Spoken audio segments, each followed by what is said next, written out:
Oh, right. But yeah, well, beef brain is a good source of omega-3s, especially DHA and EPA. But more importantly, it's got the brain-derived neurotropic factor, which is the thing that helps your brain's plasticity, which is easy to say. And it's also got folate. So I actually think it's a really good source of B vitamins. So you've got B9 folate, and you've got B12 in there, and B5. You've got BDNF, and you've got EPA, DHA. So it is really good. It's just difficult to get. And I think in some places it's outlawed as well. You can't actually buy beef brain, which is a bit frustrating because it is a really good source of so many different nutrients. And then, of course, you haven't got the problem, and I agree with Rich there about, sardines. I had sardines yesterday and mackerel today and ate all the bones and loved it and all that. But, if I could get beef brain, I would definitely try it. The thing is with beef, we had neck the other day, which is something they throw out. Once I'd eaten it, I know why. Because it was absolutely disgusting. So that's the other thing about beef brain. It is... you could really biohack all your life, but if you're having a miserable time eating it, that's not going to help you the other way. But there's lots of good stuff in beef brain. I'm not quite sure why the question had in brackets pork, but anyway. If you to get beef brain, because they've sort of misrepresented exactly what all these ailments were in animals and caused them themselves, and let's not get down that tinfoil rabbit hole. But if you go to sort of Indian butchers, like Indian shops that do the meat, and or whatever in England, we've managed to get loads of them. To be honest, you can sort of get them like wrapped in brown paper and under the counter and whatever, but you can get them. And We've actually got a whole load of brains in the freezer at the moment.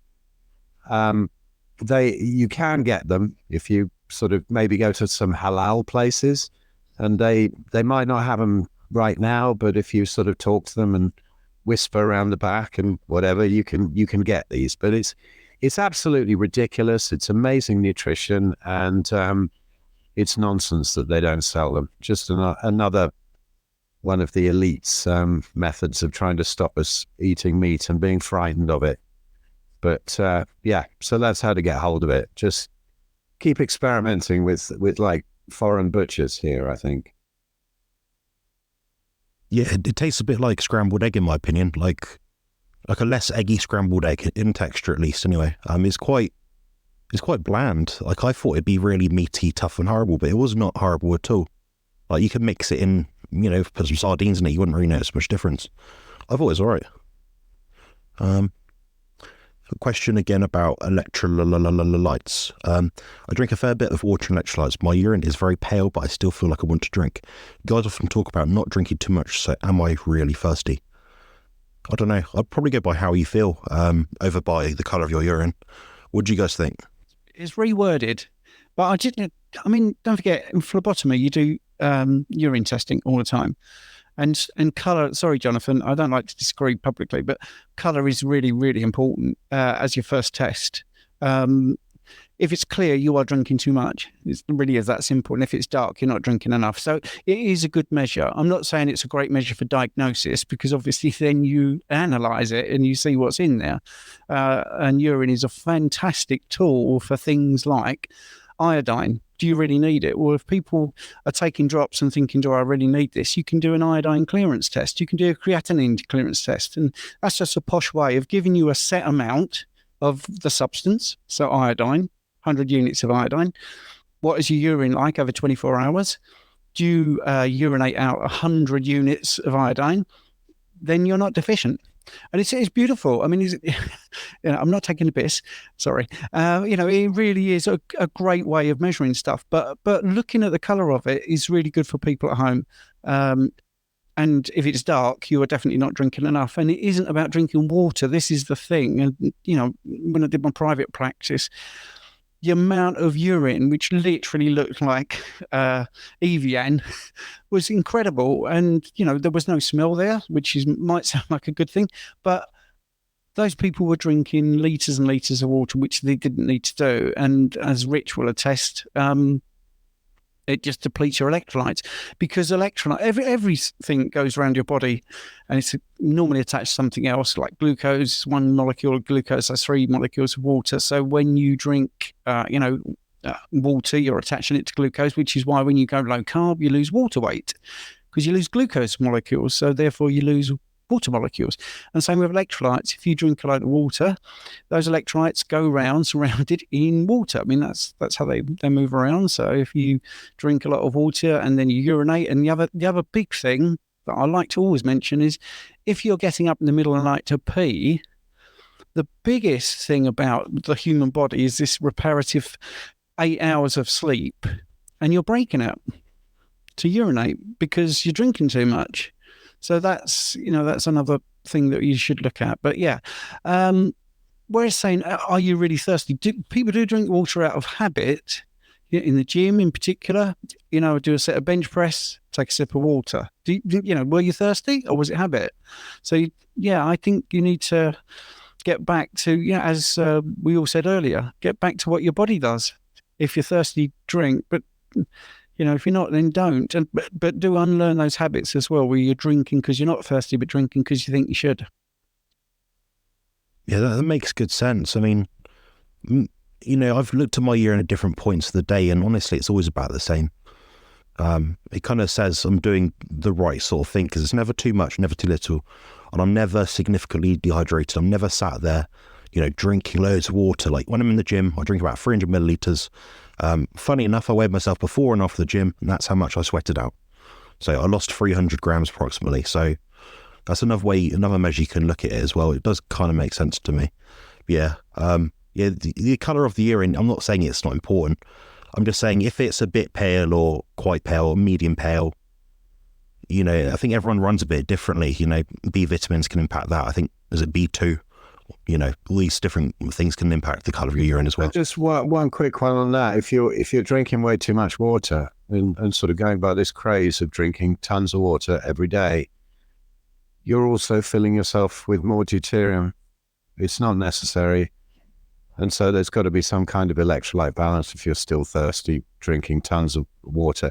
If you're having a load of animal fats, your body will produce your mitochondria will produce deuterium depleted water, and you won't be so thirsty. So, have a ton of animal fats and don't drink beyond your thirst. That's about it, really.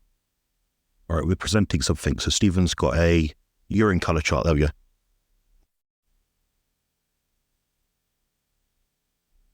If you want to take a screenshot of that, that's a pretty good representation. So clear wouldn't even be like this. I mean, clear would literally be like water that you get from the tap, which obviously nobody here drinks, or, mineral water or reverse osmosis. It would be clear, so it would be down here. As soon as you get into straw colour, I mean, I would say 2 is about ideal. And then after that, it's problematic. Obviously, if it looked like 8, then you really need to go and have some other tests. But that's a really good guide, I think. Yeah, it makes good sense to me. I'll probably run somewhere between about 3 and 4 of that one most of the time. It's probably about right. I don't know. Is that healthy, Stephen, or am I going to collapse?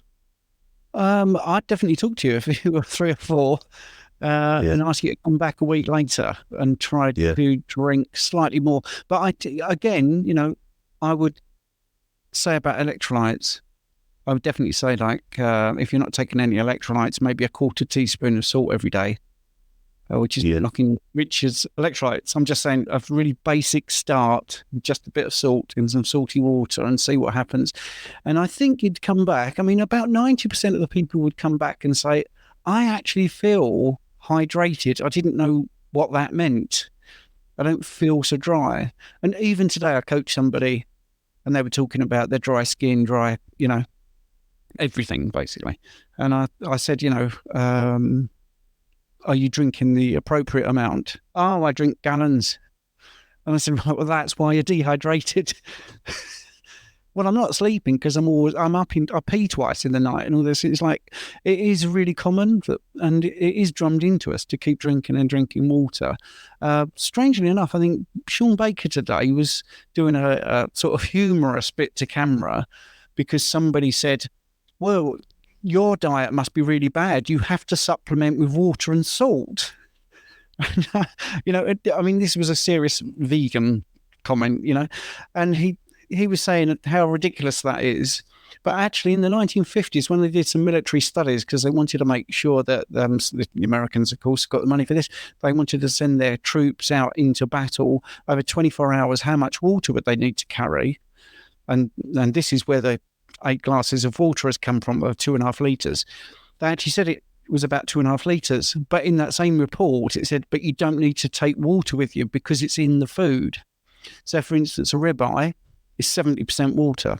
And it was interesting today that Sean was saying, actually, I probably wouldn't need to drink anything because my steaks are full of water. And that goes to Phil's thing as well. You get that metabolic water. That's going to be better for you. I'm not saying, guys, don't drink at all. I'm not saying that. But I'm just saying there are different ways to hydrate. And, this is when it gets a bit tricky because, you felt quite happy at 3 or 4, Jonathan, but would you feel better at 1 or 2? This is the thing. If you went to 1 or 2 in that chart, I think you report a improvement in performance and feeding, actually, personally. But I'll give it a go. I'll aim for that and see what happens. Just out of curiosity. Well, I want pictures of the urine next week in a little chart. I'll bring it up in a little bottle. Yeah.